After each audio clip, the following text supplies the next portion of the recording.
Hi guys, welcome. This is your Samir Kohli sir with another lecture of the topic called permutations and combinations. अभी हम कर रहे हैं सिर्फ permutations. Permutation की 7.3 मैंने आप लोगों को बोला था करके रखिएगा. 7.3 में मेरे बच्चों 1 से लेकर 11 क्वेश्चंस हैं. 1 2 3 4 5 6 7 8 9 10 और 11. 11 में से जो इसमें सबसे ज़्यादा इम्पोर्टेंट है वो है 11वां क्वेश्चन मोस्ट इम्पॉर्टेंट है. और अगर 11वां नहीं आता तो 10वां क्वेश्चन इंपॉर्टेंट है. डजंट मीन्स कि बाकी के क्वेश्चंस इंपॉर्टेंट नहीं है. आने को सीधा सीधा अब मल्टीपल चॉइस भी आने लग गया है, तो मल्टीपल चॉइस के हिसाब से फर्स्ट सेकंड भी आ सकते हैं. सारे क्वेश्चंस आप लोगों ने करने हैं, कोई भी क्वेश्चन मिस नहीं करना. क्वेश्चन नंबर 1 इस एक्सरसाइज का बोलता है how many 3 digit numbers can be formed by using the digits 1 to 9 if no digit is repeated. If no digit is repeated, how many 3 digit numbers can be formed. Question को बस ध्यान से देख लेना बच्चों. 3 डिजिट का number बनाना है. 1 से लेकर 9 तक किसी को भी यूज़ कर सकता हूँ. 0 यहाँ है नहीं. यहाँ this place can be occupied by 9, this place can be occupied bye 8 and this place can be occupied bye 7 numbers. कोई भी 9 में से कोई भी आ सकता है, यहाँ 8 में से कोई भी आ सकता है, यहाँ 7 में से कोई भी आ सकता है, क्योंकि नो डिजिट इज रिपीटेड. इसी को करने का मेथड 2 है.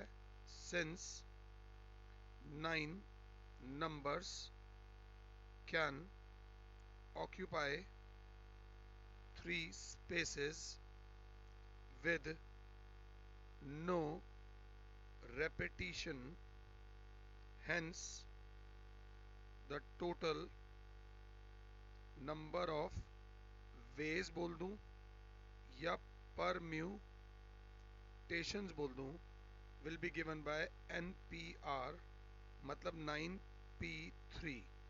9 ऑप्शंस अवेलेबल हैं और 3 जगहें भरनी है. अगर इसका क्वेश्चन आता है ना तो एक ही स्टेप में सॉल्व हो जाएगा, और अगर नहीं आएगा तो हम जितने मर्जी स्टेप्स लगा लें हम आंसर नहीं निकाल पाएंगे. ये था क्वेश्चन नंबर 1. क्वेश्चन नंबर 1 के बाद आता है question number 2. How many 4 digit numbers are there with no digit repeated. अब देखो ये वाला क्वेश्चन वो है जिसमें कोई थ्योरम नहीं लगनी. इसमें आपको अपना दिमाग लगाना है. How many 4 digit numbers are there with no digit repeated. अब देखो तो ये यूनिट्स डिजिट है, ये टेंस डिजिट है, ये हंड्रेड्स डिजिट है और ये 1000 डिजिट्स है. How many 4 digit numbers are there with no digit repeated. 0 1 2 3 4 5 6 7 8 9. ये 9 नंबर्स होते हैं, 10 नंबर्स होते हैं बेटा. मगर यहां पर 10 के 10 नहीं जा सकते, यहां पर 0 नहीं आ सकता.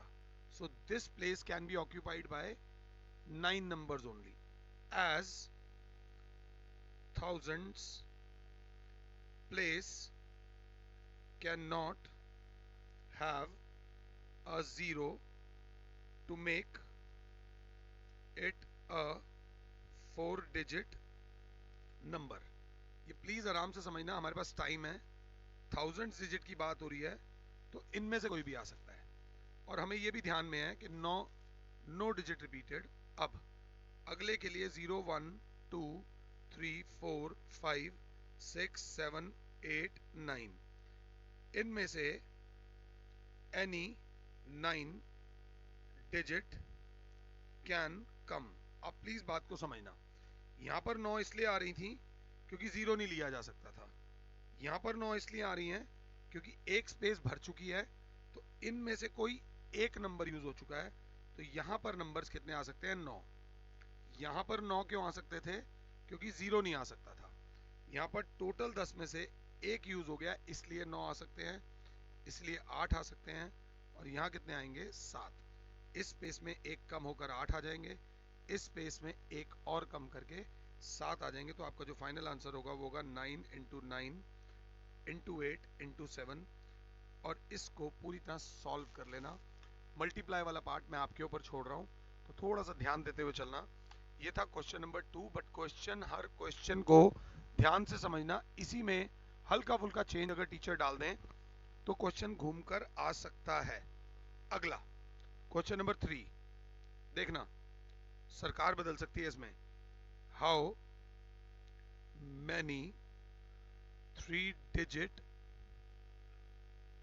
even numbers are there using the digits 1 2 3 4 6 and 7 if no digit is repeated। if no digit is क्या बेटा, repeated। ध्यान से देख लेना वो कहना क्या चाह रहा है।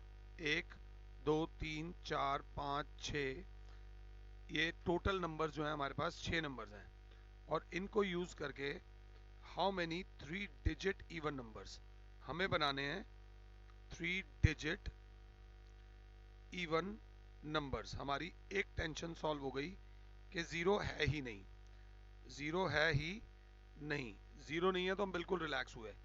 मगर हमारा जो फोकस आया है, हमारा सारा फोकस आएगा यूनिट डिजिट पे। आप इवन हो या नहीं, ये डिसाइड करती है यूनिट्स डिजिट। आपका इवन होना ना होना is decided by unit digit, और यूनिट डिजिट पे या तो 2 हो या 4 हो या क्या हो 6, तभी वो नंबर इवन होगा, अदरवाइज वो नंबर इवन नहीं होगा। ये बात याद रख लेना। तो unit digit can be occupied by 3 numbers. There are 3 options, 2 4 और 6। वैसे तो इवन वो भी होता है जिसके एंड में 8 हो या जिसके एंड में 0 हो, बट 8 और 0 यहाँ पे दे ही नहीं रखा। तो unit digit can be occupied by 3 options. Now out of the available 6 numbers, one number has occupied units digit place, so the remaining spaces can be filled by 1 2 3। यहाँ पर तो 3 ऑप्शन आ सकती हैं, 1 2 3 4 5 6 थी, 6 में से एक यूज हो गई है, तो बची कितनी, यहाँ पर 5 आ सकती हैं, यहाँ पर 4 आ सकती हैं। 5 into 4 20 into 3 60 numbers can be 60 even numbers can be formed using the digits 1 2 3 4 6 and 7 from the given digits. Question को ध्यान से देखना, क्वेश्चन समझ आ जाएगा तो आंसर अपने आप आ जाएगा। क्वेश्चन नंबर 5 बोलता है फ्रॉम अ कमेटी, कमेटी के spelling COMMITTEE of 8 persons, from a committee of 8 person, in how many ways can we choose a chairman and a vice chairman, assuming that one person cannot hold more than one position। one person cannot hold more than one position। बिल्कुल आराम से समझना, total बंदे कितने available हैं? 8 members are available and 2 posts are to be filled. इसमें एक बात का ध्यान रखेंगे, 1 post by 1 member only means, उसके कहने का मतलब यह है कि repetition is not allowed. repetition allowed नहीं है. so therefore number of ways बोल दूं या क्या बोल दूं, permutation बोल दूं, will be 8p2 which will be 8 factorial upon 8 minus 2 factorial which will be 8 factorial upon 6 factorial which will be 8 into 7 into 6 factorial upon 6 factorial. अगर क्लास 7 है तो ये से ही जाएगा, बचेगा 56 तरीके हैं एक इसी कमेटी का चेयरमैन और वाइस चेयरमैन अगर आपको बनाना है. So there are 56 ways. कितने वेज भाई साहब? 56 वेज. ये था क्वेश्चन नंबर 5. कौन सा था? Question number 5. मैथ्स में वापस मैथ्स है. फाइंड, वो बोलता है n if n minus 1 p 3 ratio n p4 बराबर दे रखा है 1:9. मुझे पॉज कर लो, एक बार ट्राई कर लो, नहीं तो मैं भी वही सॉल्व ही कराऊंगा, आपने भी सॉल्व ही करना है. कोई ज़्यादा है तौबा नहीं है. इसको कैसे लिखूंगा?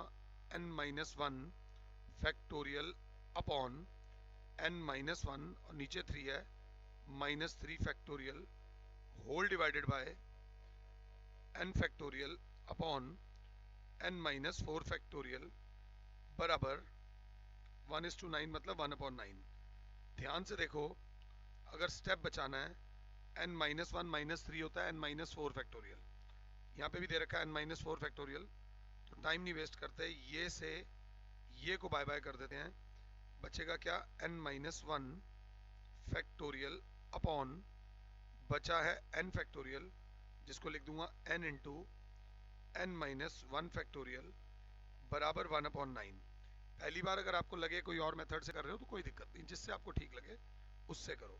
ये से ये by by 1/n is equal to 1/9. आप इधर आओ, आप इधर आओ, n की वैल्यू आ जाएगी. मेरे प्यारे बच्चों, the value of n in this case is 9. हमारा क्वेश्चन नंबर 6 हो गया बेटा. अब आता है क्वेश्चन नंबर 7. बस निभाना मेरा साथ, बाकी मैं देख लूंगा. वो बोलता है फाइंड r इफ, पहला पार्ट है 5pr is equal to 2 times 6pr minus 1. Second part है 5pr is equal to 6 times pr minus 1. मैंने सही उतारा है. ऐसे क्वेश्चन में ना कई बार गलती हो जाती है, क्वेश्चन लिखने में गलती बंदा कर देता है. तो देखते हैं, होगा होगा, नहीं तो छोड़ देंगे, क्या फर्क पड़ रहा है. 5 फैक्टोरियल फर्क पड़ रहा है अपॉन 5 माइनस r फैक्टोरियल बराबर 2 टाइम्स 6 फैक्टोरियल अपॉन 5. ये माइनस r -1 है तो माइनस माइनस प्लस 1 फैक्टोरियल. पहले स्टेप में कुछ नहीं हुआ.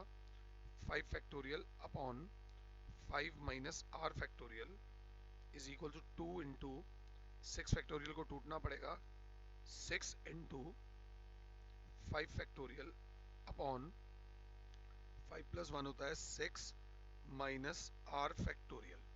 अगर 7 हो तो 5 फैक्टोरियल से 5 फैक्टोरियल बाय बाय हो गया. बचा कितना मेरे बच्चे? 1 अपॉन ये है 6 माइनस r और ये है 5 माइनस r. इसको तो ऐसे ही लिखा रहने दूंगा 5 माइनस r. ये बचेगा 2 6 12 अपॉन 6 माइनस r इंटू एक और कम कर दो 5 माइनस r फैक्टोरियल. अब माता रानी का नाम लेंगे, ये भी फैक्टोरियल था, ये से ये गया. इन भाई को इधर ले आओ. हमारे पास क्या आ जाएगा? 6 minus r factorial is equals to क्या बेटा? 6 minus r is equals to 12. अगर देखोगे तो कहीं गलती हुई है हमसे हमसे कहीं गलती हुई है। 6 माइनस आर है बेटा, ये कहाँ गलती होगी? 5 factorial upon 5 minus R X factorial is equal to 2 times 6 factorial into 6 minus R plus 1। 6 था बेटा, ये 6 माइनस आर प्लस 1 था, 7 माइनस आर होगा, जो कि हो जाएगा 7 माइनस आर, एक यहाँ पे 7 माइनस आर भी आएगा, 7 माइनस आर फैक्टोरियल होगा 7 minus R into 6 minus R. ये सारी गलती हुई है, मैं यहाँ पर रिपीट नहीं करूँगा, अच्छा हुआ आपको पता चल गया कि गलती हो गई। तो 1 upon 1 is equal to 12 upon 7 minus R into 6 minus R. यहाँ कोई फैक्टोरियल नहीं है, अंदर ऊपर ले जाएंगे, 7 minus R into 6 minus R is equal to 12, 42 minus 6 R minus 7 R plus R square is equal to 12, R square minus 13 R plus 42, ये plus 12 उधर आके माइनस 12 बराबर 0, R square minus 13 R plus 30 बराबर 0, R square minus 10 R minus 3 R plus 30 बराबर 0, R common, R minus 10 माइनस 3 common, R minus 10 बराबर 0, R minus 3 into R minus 10 बराबर 0, या तो आर की वैल्यू आ रही है 3 या आर की वैल्यू आ रही है 10। ये आपकी क्वाड्रेटिक इक्वेशन बनेगी, दोनों वैल्यूज एक्सेप्टेबल हैं, दोनों वैल्यूज आपके पीछे से मैच करेंगी। ये पहला वाला पार्ट था, आई एम सॉरी, थोड़ा सा लैप्स ऑफ कंसंट्रेशन जहां होगा कैलकुलेशन में, अच्छे अच्छे धुरंधर इसमें गिर जाते हैं। इसी का सेकंड पार्ट क्या कह रहा है, 5pr is equal to 6 times pr minus 1।